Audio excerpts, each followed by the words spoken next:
Buenos días, this is video lesson 38, 38, and 39, 39, okay?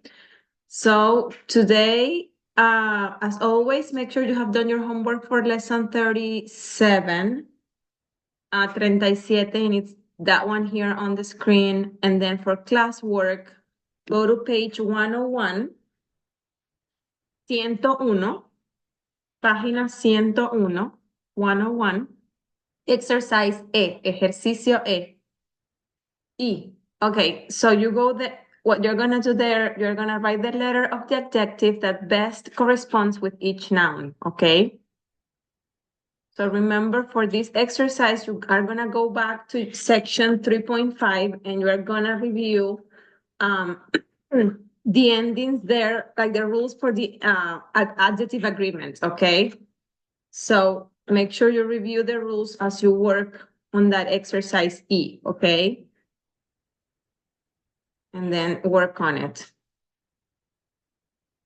We are going to review that section at the end of the lesson today. So if you have questions, you can maybe wait on that, wait until the end of this video and then go back and finish it. But don't forget to work on it, okay?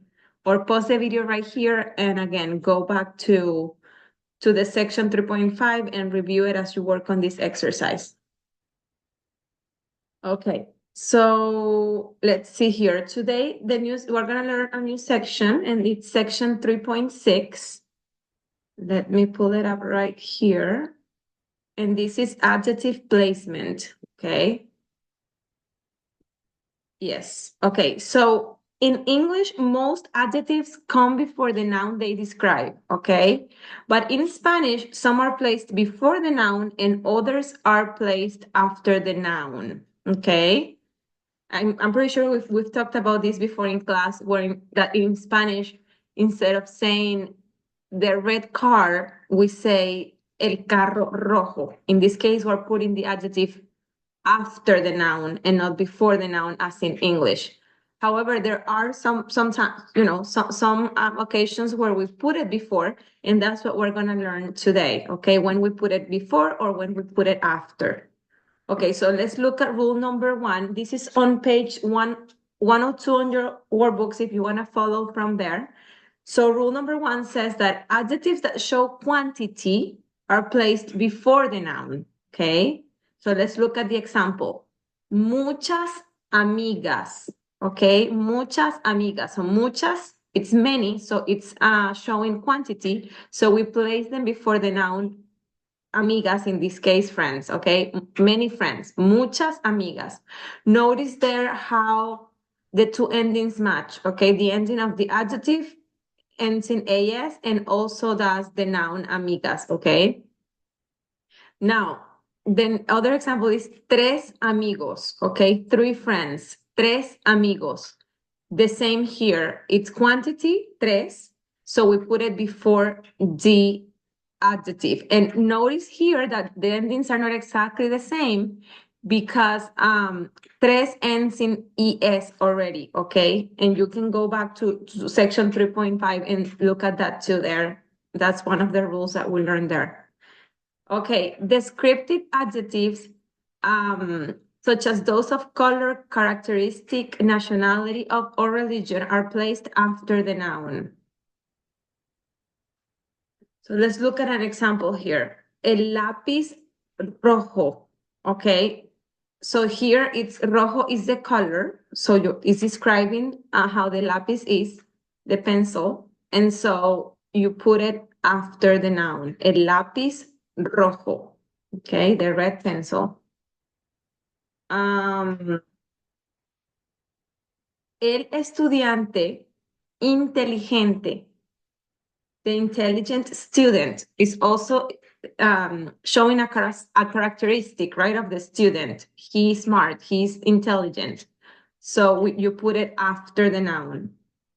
You're going to have on the test an exercise that's going to ask you to place some nouns and show where they should go, before or after, okay?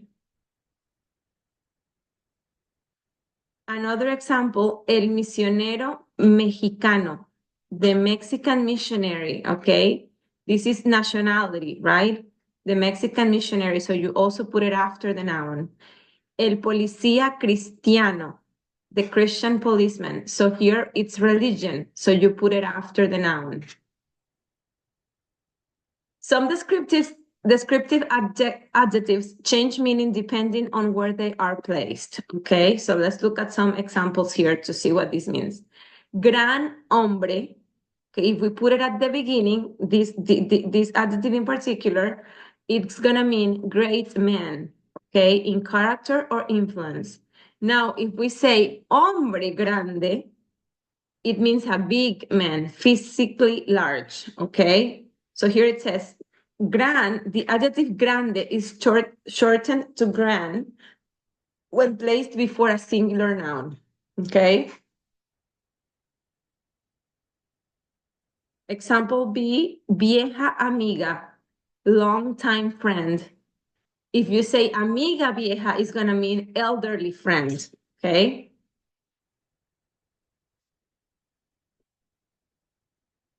If you say profesor bueno, it means that he's a good teacher, she's a good teacher, being a good person. If you say buen profesor, it means good teacher, but it's talking about their abilities, okay? Having good teaching abilities, okay? So here the same, the adjective bueno is shortened to buen when placed before a singular masculine noun. The following chart shows commonly used adjectives that change meaning depending on where they're placed, okay? So let's see some examples here in this table. Okay, so more of the same, right? Like these are gonna be adjectives that are gonna change a meaning depending on where you place them, before or after. So antiguo, if you put it before, it's gonna mean former. And if you put it after, it's gonna mean old or ancient, okay? Bueno, we just saw that one, is gonna mean good, like referring to abilities or skills if you place it before the noun, and it's gonna mean of good character if you place it after. Grande or gran is gonna mean great before the adjective, the noun, or big before after the noun. Pobre is gonna mean unfortunate before the noun, or poor if you use it after the noun. Único is gonna mean only before and unique after. Viejo is gonna mean long time if you use it before a noun, and elderly or aged if you use it after the noun. Okay, and then here says the previous rule apply when there is more than one adjective, okay? So here you have muchos niños chilenos. So this is the previous rule, so all of them, okay, will still apply when there is more than one adjective.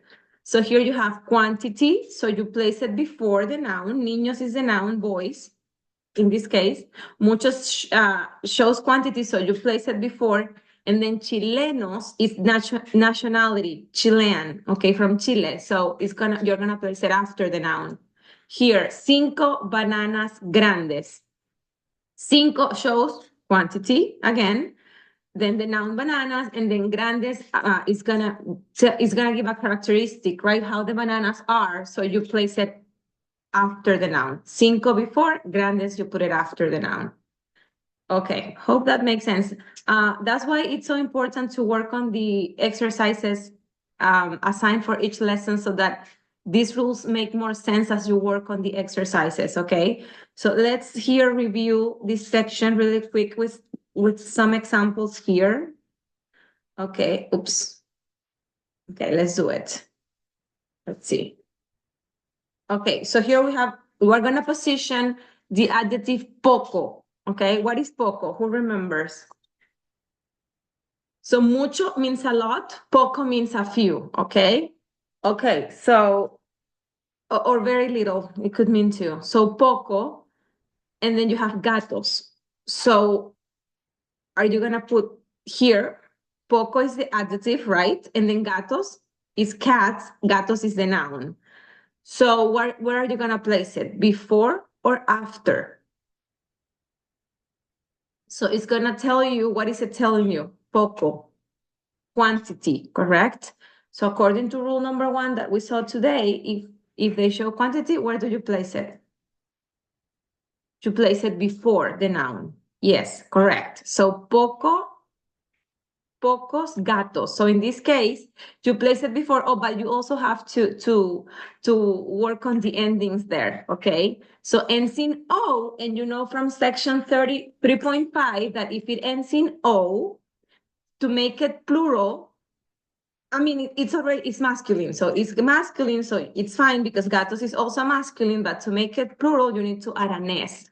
So you say pocos gatos, okay? That's the answer there, and you put it before. Okay, so they're asking you to do the two things at the same time here. 9 tacos.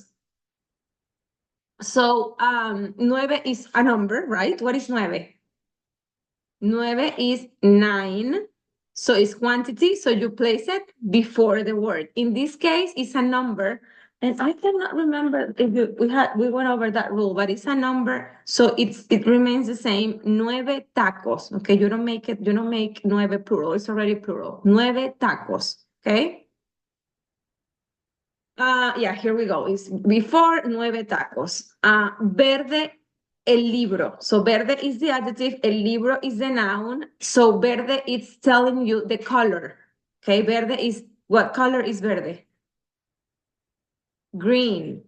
So where do you place color according to what we saw today?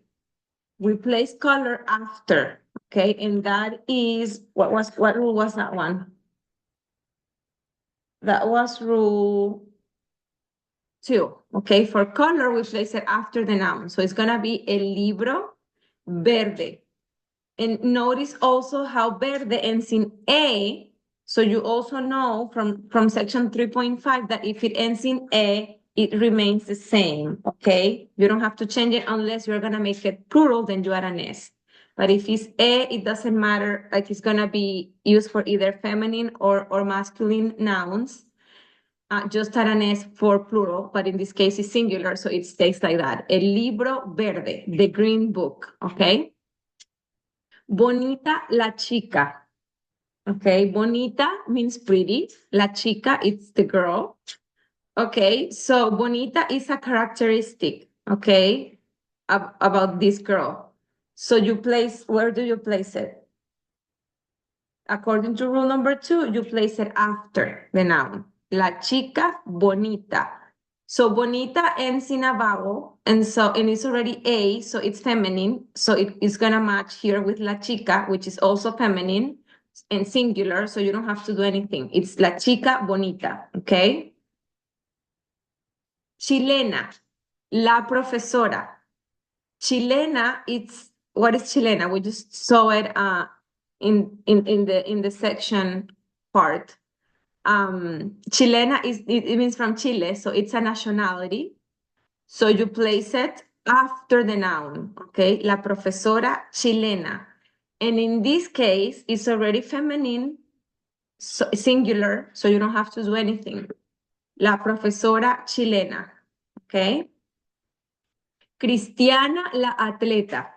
Cristiana means Christian, so it's telling you religion. So according to section 3.6, you put it before or after?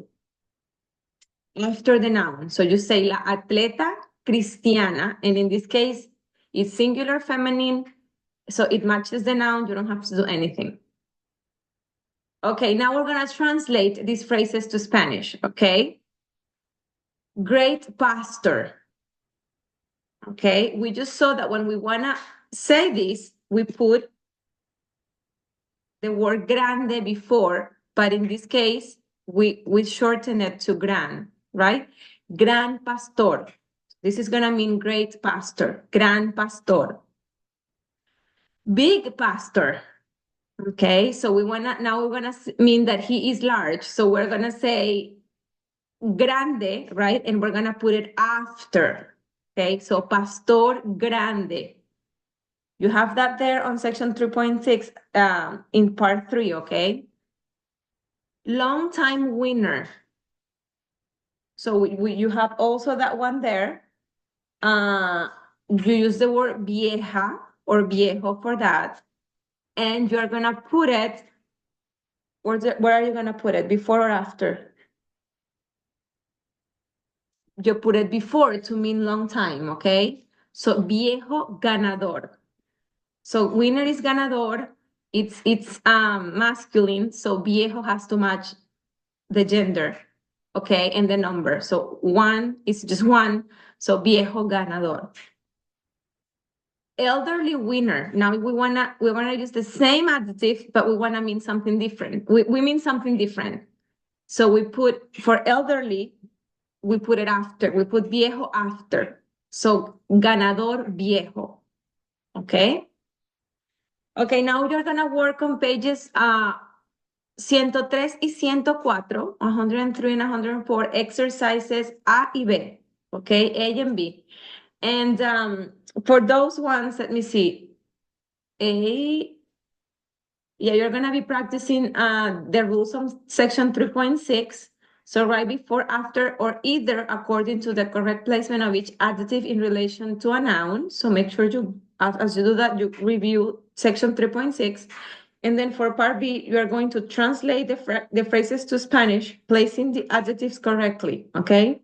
Use the correct number and gender, and include accent marks as needed. Okay, so pause the video right here and work on that. This is the homework for lesson 38, and I'll put this on our homework list document. And now let's go over, so once we're done with those exercises, come back here to start lesson 39. Okay, so for lesson 39, we're going to start working on page 112, 112, exercise F, okay, F. 112, oh, that's a little far. 112, exercise F, and for that one, you are going to have to spell out the ordinal numbers in Spanish, okay? So they're giving you there the ordinal numbers, and you have to write them there in Spanish, okay? So review the ordinal numbers there. Once we're done with that, let's see. So this lesson is a review lesson. Make sure before we get to the review here that you pause the video and spend some time working on your Bible memorization for the test. You're gonna have the last question. It's to fill in the blanks for the 3 Bible verses we have learned so far. So make sure you spend some time memorizing those, and you also spend some time to reviewing your vocabulary words, okay? You are gonna have a quiz on list 3B, but you should be reviewing all of them, okay? Because we're gonna have, next time we meet when I'm there, so in a couple weeks, we're gonna do a vocabulary review quiz, okay? Where we're gonna have a little quiz on all of the words we have learned so far. So remember, spend some time reviewing all of your vocabulary words that you have learned so far. You should be up to how many now? Like if we do 60, 180 words, okay? You should know so far, at least. Okay, so now we're gonna review section 3.5. So I'm just gonna show here the exercises and just review as we go. So let me get here section 3.5. So we're gonna here make adjectives agree in number and gender. Remember, when I say number, I mean singular or plural, and gender feminine or masculine, okay? So here the adjective is fresco. Fresco means fresh. Fresco ends in O. And so you have, look at your section 3.5, page 97 and 97 on your workbooks.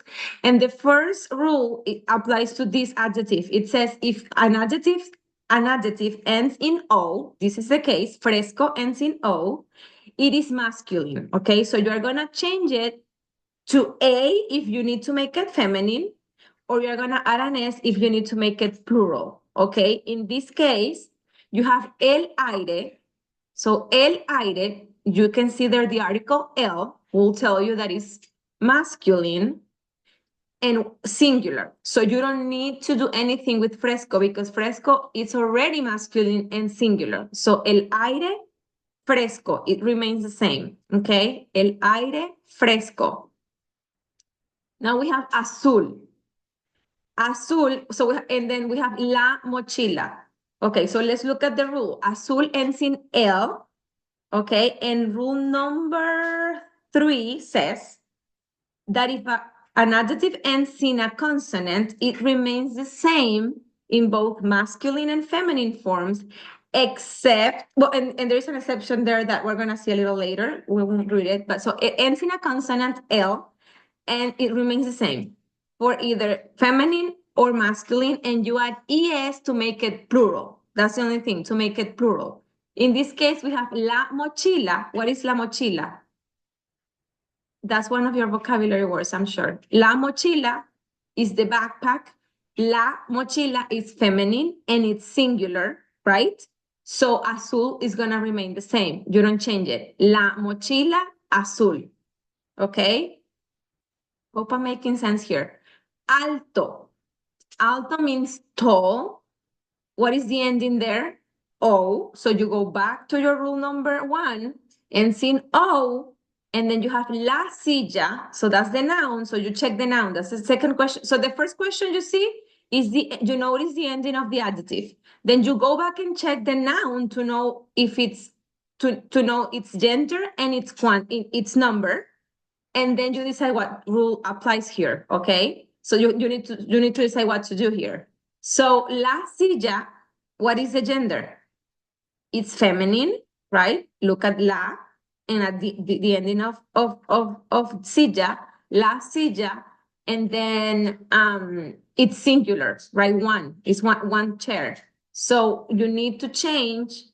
So what does rule number 1 say? Ends in O, it is masculine. So you change it to A, the ending, to make it feminine. So la silla alta. Okay.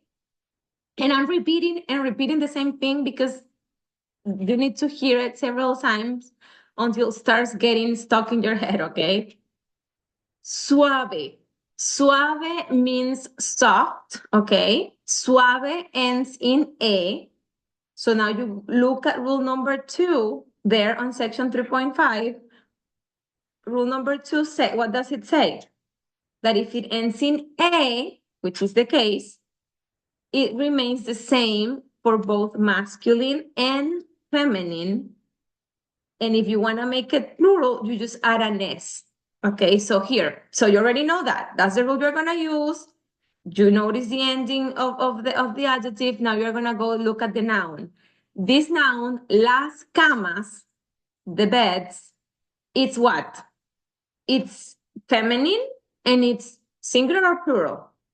It's plural.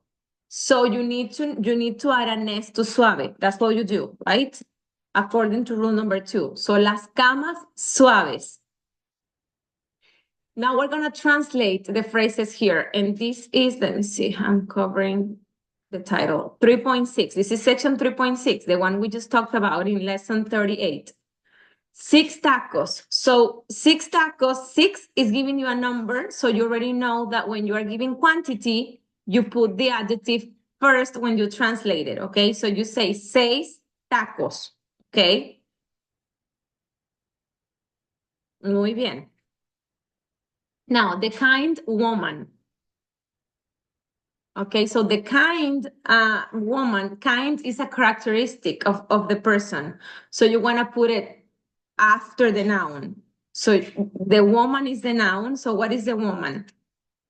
La mujer, and then kind is amable. That's also part of your vocabulary words. You should recognize kind. La mujer amable. La mujer amable. Notice we put it after. The only student. The only student. So that will be, the only student will be a position. Let me see how they call it. It could be a characteristic or a position, and so you put it after, okay? I mean, before, el único estudiante. El único estudiante. Okay? Now, the unique student. That will be, do we have an example with unique here? No, we don't. Okay, so here for unique, no, we do. You have it there at the end of page 102 in that chart at the end. You have único, unique. So if you want it to mean only, which is this case, you put it before. So that's why we put it here, el único estudiante. And if you want it to mean unique, you put it after, okay? El estudiante único. Like I will know that this is how you say it, but it's interesting to know that there is a rule. Like I didn't know there is a rule. I just knew that you would say it like this if you wanted to mean the only, and if you say it like this if you wanted to mean unique, right? So it's interesting to notice that. And some learning here with you guys too about Spanish rules that I didn't really know explicitly, but I kind of just knew it, right? Okay, now for classwork, you're gonna do pages 104 and 105, 104 y 105, ejercicios D y E. Okay, D and E. So this is for you to practice more those past two sections, okay? Sections 3.5 and 3.6. Okay, good job, guys. I will see you in the next video. Adios.